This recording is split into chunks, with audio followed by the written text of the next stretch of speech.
নমস্কার, শিপ্রা টিউটোরিয়াল চ্যানেলে সবাইকে তোমাদের স্বাগত জানাই। আমি আজকে তোমাদের ষষ্ঠ শ্রেণী পঞ্চম অধ্যায়ের বিষয়বস্তু আলোচনা করব। সেই বিষয়বস্তু কি? সেই বিষয়বস্তু হলো খ্রিস্টপূর্ব ষষ্ঠ শতকে ভারতীয় উপমহাদেশে নব্য ধর্মের আবির্ভাব, নতুন ধর্ম মতের আবির্ভাব, নিউ রিলিজিয়ান বিলিফ।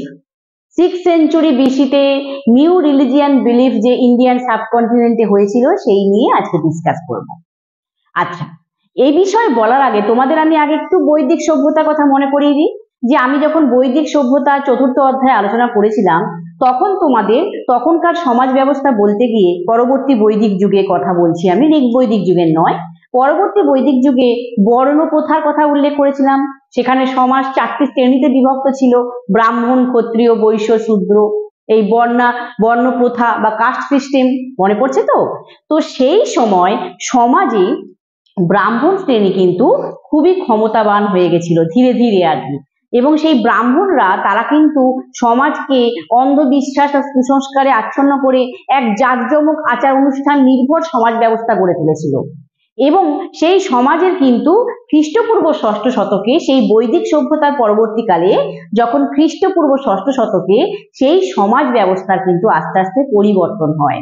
মানে শুধু সমাজ ব্যবস্থা না, ভারতীয় উপমহাদেশের বিভিন্ন জায়গায় রাজনৈতিক, অর্থনৈতিক, সমাজ ব্যবস্থা সব দিক থেকে কিন্তু পরিবর্তন হয়। এবং সেই সময় মানুষেরা তখন কিন্তু তারা এই ব্রাহ্মণ্য ধর্মের বিরোধিতা করে নতুন ধর্মের খোঁজ করতে থাকে। মানে ব্রাহ্মীণ যে রিলিজিয়ান সেটার এগেনস্টে সোসাইটির বিভিন্ন মানুষেরা চলে যেতে থাকে এবং তারা একটা নতুন ধর্ম, তারা প্রত্যেকে সমাজের বিভিন্ন স্তরের মানুষেরা সবাই নতুন ধর্ম চায়, নতুন ধর্মমত, এবং তাদের চাহিদা পূরণ করার জন্যই নতুন দুটি ধর্মের আবির্ভাব ঘটে। মূলত প্রধান দুটি ধর্ম, এছাড়াও আরো অনেক ধর্ম ছিল, মূলত দুটি নতুন ধর্মের আবির্ভাব ঘটে। সেই দুটি ধর্ম কি কি? সেগুলি হলো জৈন ধর্ম, আরেকটি হচ্ছে বৌদ্ধ ধর্ম। হ্যাঁ, জৈন ধর্ম এবং বৌদ্ধ ধর্ম। আজকে তোমাদের আমি জৈন ধর্ম সম্পর্কে আলোচনা করব। মানে নতুন রিলিজিয়ান, নিউ রিলিজিয়ান বিলিফ, সেটার ক্ষেত্রে দুটি প্রধান ধর্ম, জৈন ধর্ম এবং বৌদ্ধ ধর্ম। এই দুটি কিন্তু খ্রিস্টপূর্ব ষষ্ঠ শতকে ভারতীয় উপমহাদেশের বিভিন্ন জায়গায় ছড়িয়ে যেতে থাকে। এবং এই ধর্মের যা প্রচারকরা তারা কি করতে থাকে? ধর্ম প্রচারক মানে হচ্ছে টিচার। তারা কি করে? তারা এই ব্রাহ্মণ্য ধর্মের বিরোধিতা করে এবং এই ব্রাহ্মণ ধর্মের যে আচার অনুষ্ঠান, যাগযজ্ঞ, এগুলির বিরোধিতা করে একটা সহজ সরল জীবনের উপর জোর দেয়, সিম্পল লিভিং এর উপর তারা ইম্পর্টেন্স দেয়। এবং তারা ব্রাহ্মণ্য ধর্ম এবং বেদের বিরোধিতা করে তারা ধর্ম সম্পর্কে একটা নতুন কথা বলে, ধর্মের আলাদা একটা ব্যাখ্যা দেয়, রিলিজিয়ানের সম্পর্কে আলাদা একটা মত প্রকাশ করে। এবং সেইভাবে কিন্তু এই যে নতুন নতুন ধর্মের আবির্ভাব ঘটে, এগুলিকেই বলা হচ্ছে কি? নব্য ধর্ম। এবং এইভাবে কিন্তু ভারতীয় উপমহাদেশের বিভিন্ন জায়গায় সমাজে এই নব্য ধর্মের আবির্ভাব ঘটে, নতুন ধর্মের আবির্ভাব ঘটে ব্রাহ্মণ ধর্ম থেকে বেরিয়ে এসে। এবং এই ব্রাহ্মণ ধর্ম থেকে বেরিয়ে এসে যে নতুন ধর্মের আবির্ভাব ঘটে, মূলত যারা আর কি প্রচার করে তারা কিন্তু ক্ষত্রিয় ছিল। মূলত যারা ছিল এই জৈন ধর্ম এবং বৌদ্ধ ধর্ম যারা প্রচার করে তারা কিন্তু মূলত ক্ষত্রিয় ছিল, যারা এই রিলিজিয়ান গুলোকে প্রিচিং করে। আচ্ছা, এবারে আমি তোমাদের জৈন ধর্ম সম্পর্কে আজকে আলোচনা করব। পরের দিন তোমাদের বৌদ্ধ ধর্ম সম্পর্কে আলোচনা করব, আজকে জৈন ধর্ম সম্পর্কে। জৈন ধর্ম সম্পর্কে বলা মানেই মহাবীরের কথা চলে আসে। তার আগে বলি যে এই যে জৈন ধর্ম, এই জৈন ধর্ম যারা প্রচার করেছে ভারতের বিভিন্ন জায়গায়, ভারত উপমহাদেশে, সেই প্রচারকদের বলা হয় প্রিচার। এবং তারা এই যে প্রিচার যারা আর কি, তাদেরকে জৈন ধর্ম অনুযায়ী কি বলা হয়? তাদেরকে বলা হয় তীর্থঙ্কর। কি বলা হয়? তীর্থঙ্কর বা তীর্থঙ্করা। এবং মূলত জৈন ধর্ম অনুযায়ী 24 জন তীর্থঙ্কর জৈন ধর্মতে ছিল এবং তারাই জৈন ধর্মকে বিভিন্ন ভাবে প্রচার করেছে। মূলত শেষ দুজন, তোমাদের শেষ দুজন তীর্থঙ্কর সম্পর্কেই আমি কিন্তু আলোচনা করব। শেষ দুজন তীর্থঙ্কর কে কে ছিলেন? এক হচ্ছে পার্শ্বনাথ, আরেকজন হলেন বর্ধমান মহাবীর। পার্শ্বনাথ কে ছিলেন? পার্শ্বনাথ ছিলেন একজন কাশীর রাজপুত্র। কাশী রাজ্য, আমি যে ষোড়শ মহাজনপদ বলেছিলাম তার মধ্যে কাশী একটি রাজ্য, সেই কাশী রাজ্যের একজন রাজপুত্র। ইনি কিন্তু ক্ষত্রিয় ছিলেন, মানে একজন প্রিন্স, তিনি ছিলেন পার্শ্বনাথ। আর মজার বিষয় কি জানো তো, মহাবীরের থেকে পার্শ্বনাথ কিন্তু প্রায় 250 বছর আগে জন্মেছিলেন বা 250 বছর আগে এসেছিলেন, 250 ইয়ার্স বিফোর। ভাবতে পারছো? এবার এই পার্শ্বনাথে ছিলেন কাশীর রাজপুত্র এবং তারপর আসেন বর্ধমান মহাবীর। পার্শ্বনাথের বিষয়ে এইটুকুই আলোচনা করবো, এরপরে আরেকটু হালকা করে আলোচনা করব তোমাদের পার্শ্বনাথ সম্পর্কে। এবার আমি মহাবীর সম্পর্কে সংক্ষেপে একটু তোমাদের বলতে চাই। মহাবীর, বর্ধমান মহাবীর, তিনি 540 খ্রিস্টপূর্বাব্দ থেকে 468 খ্রিস্টপূর্বাব্দ পর্যন্ত তিনি ছিলেন। হ্যাঁ, 540 থেকে 468 বিসি পর্যন্ত তিনি ছিলেন। এই মহাবীর তিনি কে ছিলেন? তিনি ছিলেন লিচ্ছবি বংশ। লিচ্ছবি বংশ মনে পড়ছে? লিচ্ছবি বংশের কথা। লিচ্ছবি বংশের একজন ক্ষত্রিয় রাজকুমার, একজন প্রিন্স ছিলেন লিচ্ছবি বংশের। এই লিচ্ছবি বংশ মানে হচ্ছে, মনে পড়ছে ব্রিজি জনপদ, ষোড়শ মহাজনপদ যখন তোমাদের বলেছিলাম তখন ব্রিজি রাজ্য, ব্রিজি জনপদের কথা বলেছিলাম। সেই ব্রিজি রাজ্যের রাজধানী ছিল বৈশালী, সেটাও বলেছিলাম। সেই বৈশালীর আশেপাশে যারা থাকতো তাদেরকে লিচ্ছবি বলা হতো। তাই লিচ্ছবিদের সঙ্গে ব্রিজি রাজ্যের কিন্তু একটা যোগাযোগ ছিল। এটা আমি কিন্তু আগেও তোমাদের আলোচনা করেছি, ব্রিজি রাজ্য সম্পর্কে যখন আলোচনা করেছি। তো এই মহাবীর তিনি কিন্তু ছিলেন এই লিচ্ছবি বংশের ক্ষত্রিয় রাজকুমার এবং তিনি মাত্র 30 বছর বয়সে, অনলি 30 ইয়ার, 30 বছর বয়সে তিনি সংসার ত্যাগ করে কোথায় চলে যান? তিনি তপস্যা করতে চলে যান। মানে তপস্যা, সংসার পুরো ত্যাগ করে দেন। তার হঠাৎ করে তিনি কি মনে হলো তিনি ক্ষত্রিয় বংশে জন্মেছিলেন, তা সত্ত্বেও তার কি ধ্যান ধারণা হলো, তিনি তপস্যা করতে চলে যান একদিন সংসার ত্যাগ করে। তপস্যা করতে মানে অ্যাস্কেটিজম, এটা করতে, তপস্যা করতে চলে যান এবং তারপর 12 বছর ধরে, 12 ইয়ার্স, লং 12 ইয়ার্স, 12 বছর ধরে তিনি কঠোর তপস্যা করেন এবং তপস্যা করার পর তিনি সর্বজ্ঞানী হন। সর্বজ্ঞানী হয়ে তিনি কেবলিন, সর্বজ্ঞানী হওয়ার পর তিনি কেবলিন নামে পরিচিত হন। জৈন যে ভাষা, জৈন ধর্মে এই সর্বজ্ঞানীকে কেবলিন বলা হতো। সর্বজ্ঞানী মানে হচ্ছে তিনি সব রকম সম্পর্কেই তার জ্ঞান হয়ে গেছিল। জ্ঞান মানে শুধু কিন্তু এই পড়াশোনার জ্ঞান নয়, তোমাদের মতো এই পড়াশোনার জ্ঞান নয়। সর্বজ্ঞান মানে জীবন মৃত্যু সবকিছু সম্পর্কে জ্ঞান, একটা আলাদাই তিনি মার্গে চলে গেছিলেন। সর্বজ্ঞানী, অল নোয়িং, অমনি সায়েন্স যাকে বলে, সেই সর্বজ্ঞানী হয়ে তিনি কেবলিন নামে পরিচিত হন। তারপর তিনি প্রায় 30 বছর ধরে ভারতীয় উপমহাদেশের বিভিন্ন জায়গায় জৈন ধর্মকে প্রচার করতে থাকেন। যখন জৈন ধর্ম সম্পর্কে তিনি তার জ্ঞান হয়, তিনি জৈন ধর্মের প্রচার করেন, সেই জৈন রিলিজিয়ানকে তিনি প্রিচিং করেন ইন্ডিয়ান সাবকন্টিনেন্টের বিভিন্ন এরিয়ায়। তারপর কি করেন, 72 বছর বয়সে, মহাবীরের যখন 72 বছর বয়স, তখন তিনি পাবা নগরীতে অনশনে বসেন। পাবা নগরী, পাবাও নাম শুনেছো, কুশি, পাবা, এগুলো আমি নাম বলেছিলাম। সেই পাবা নগরীতে তিনি অনশনে বসেন, হাঙ্গার স্ট্রাইক করেন এবং সেই অনশনে করতে গিয়ে কিন্তু তার প্রাণ, দেহ ত্যাগ করেন তিনি। তার মৃত্যু হয়, মানে তিনি, এই সমস্ত মহাপুরুষেরা তো দেহ ত্যাগ করেন, তিনিও দেহ ত্যাগ করেছিলেন। তাই এই হলো মহাবীরের একটা সংক্ষিপ্ত জীবনী তোমাদেরকে বললাম। তো এবারে আমি আবার ফিরে আসবো জৈন ধর্ম সম্পর্কে। জৈন ধর্মে তোমাদের চতুর্যাম নীতি এবং পঞ্চমহাব্রত, চতুর্যাম নীতি ও পঞ্চমহাব্রত সম্পর্কে এবার আমি আলোচনা করব।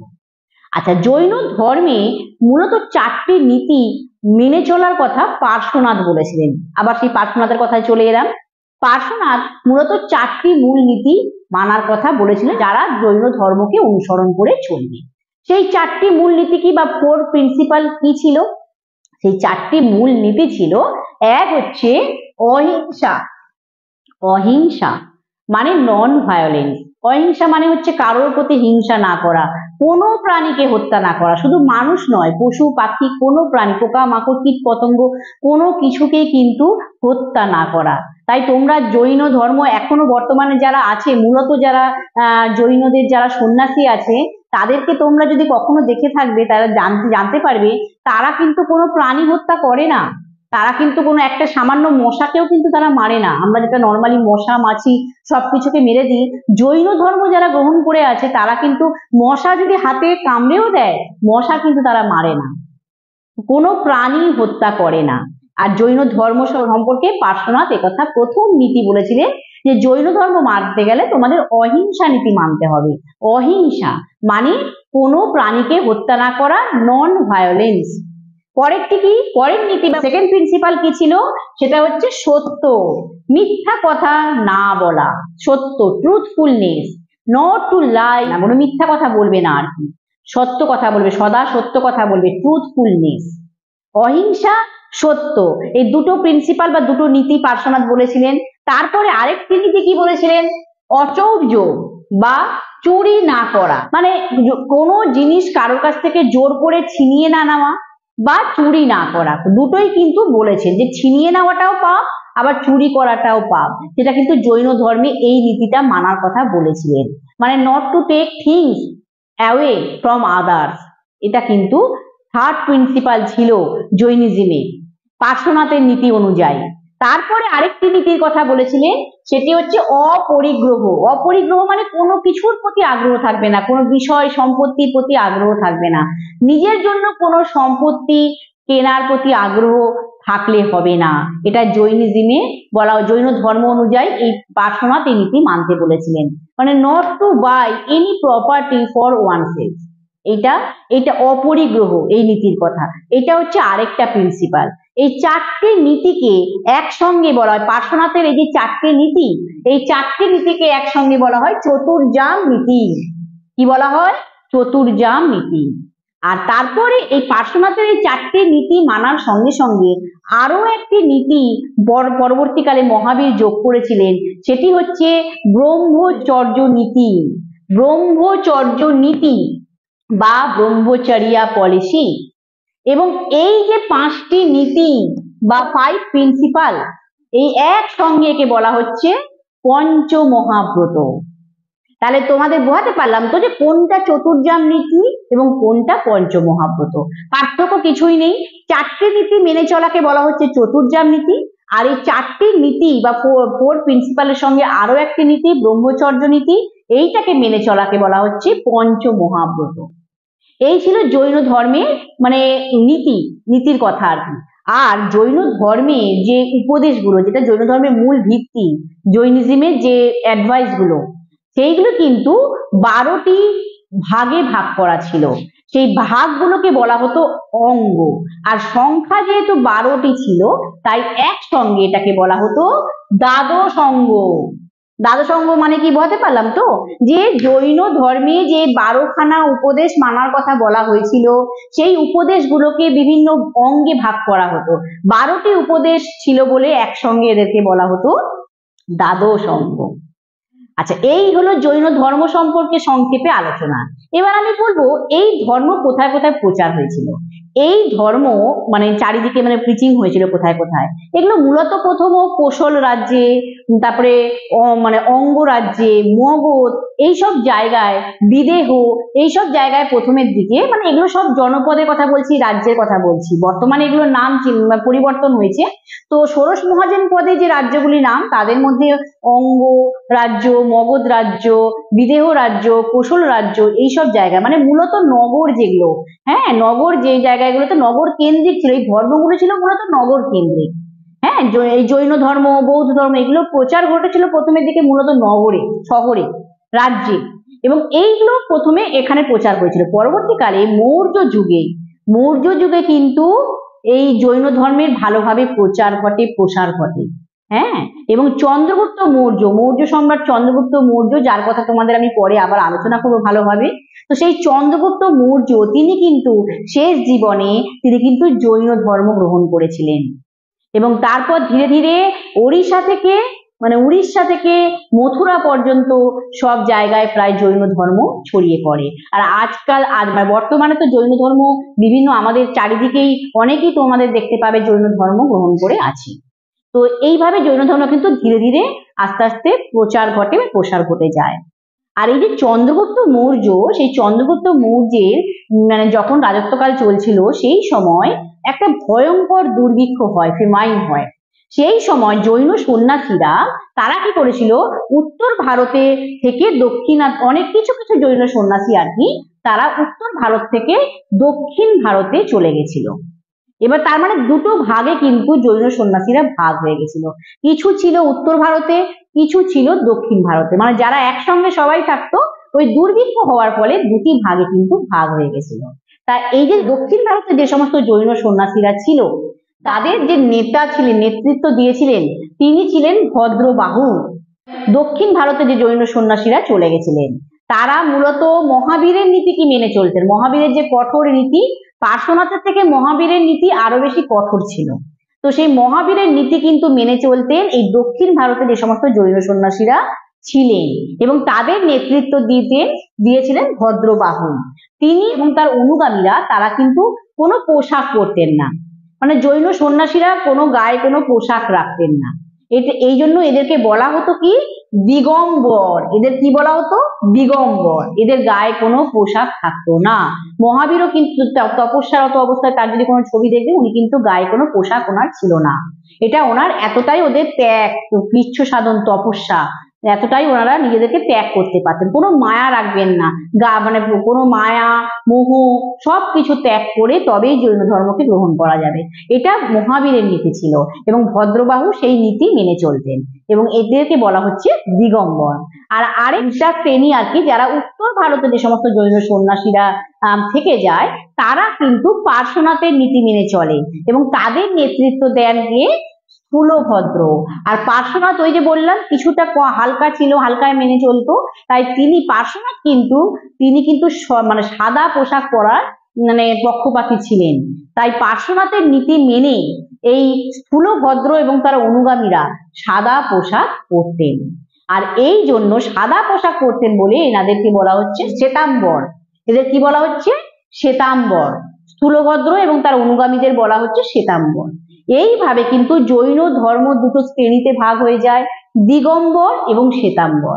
কিন্তু একটা বিষয় কি, এই দুটো শ্রেণীতে জৈন ধর্ম ভাগ হয়ে যেতে পারে, কিন্তু তারা সবাই কিন্তু একসঙ্গে জৈন ধর্মের যে মূল নীতি সেগুলো কিন্তু মেনে তারা চলে। মানে চতুর্যাম নীতি, পঞ্চমহাব্রত নীতি, সব নীতি কিন্তু তারা মেনে চলে। দ্বাদশ অঙ্গের উপদেশগুলো তারা কিন্তু মেনে চলার কথাই বলেছিল। পরবর্তীকালে যারা এই দিগম্বর শ্বেতাম্বর এখন আছে, জৈন ধর্ম যারা গ্রহণ করে আছে, তাদেরও তো দুটো শ্রেণী আছে, দিগম্বর এবং শ্বেতাম্বর। তো এই দুটো শ্রেণী কিন্তু মূল জৈন ধর্মের যে নীতি সেগুলো কিন্তু মেনে চলে। তাহলে এই হলো জৈন ধর্ম সম্পর্কে আমার আলোচনা। নব্য ধর্ম বা নতুন ধর্ম যখন ভারত উপমহাদেশে বিভিন্ন জায়গায় ছড়িয়ে পড়েছিল, তার মধ্যে প্রধান এই ধর্ম, অন্যতম প্রধান একটি, ওয়ান অফ দ্য মেইন একটা রিলিজিয়ান ছিল এই জৈন ধর্ম, যেটা সম্পর্কে আজকে আমি তোমাদের আলোচনা করলাম। আশা করি তোমরা জৈন ধর্ম সম্পর্কে মানে কিছুটা হলেও বুঝতে পেরেছো, এটা আমার বিশ্বাস। তো এখানে জৈন ধর্ম সম্পর্কে আমার আলোচনা শেষ হলো। পরের দিন আমি বৌদ্ধ ধর্ম সম্পর্কে তোমাদের আলোচনা করব। আর আলোচনা শেষে আমি সকল ছাত্রছাত্রীদের উদ্দেশ্যেই বলতে চাই, তোমরা আমার চ্যানেলটি ভালো করে ফলো করে উপকৃত হচ্ছ তো? হ্যাঁ, কেউ কেউ কমেন্ট করো তোমরা, আমার খুব ভালো লাগে। এইভাবেই তোমরা আমার চ্যানেলকে ফলো করতে থাকো, এবং যারা এখনো শিপ্রা টিউটোরিয়াল চ্যানেলকে সাবস্ক্রাইব করোনি, তারা চ্যানেলটি সাবস্ক্রাইব করে নিও, এবং পাশে থাকা বেল আইকনটি কিন্তু অবশ্যই প্রেস করো, তবে কিন্তু নোটিফিকেশন পাবে। আসলে আমি 4টে ক্লাসকে পরপর আলোচনা করছি তো, তাই কোন দিন কোন বিষয়ে আলোচনা করছি তার জন্য নোটিফিকেশন পাওয়া খুব জরুরি। তাই এখানেই আমি জৈন ধর্ম সম্পর্কে আজকের আলোচনা শেষ করলাম। নমস্কার।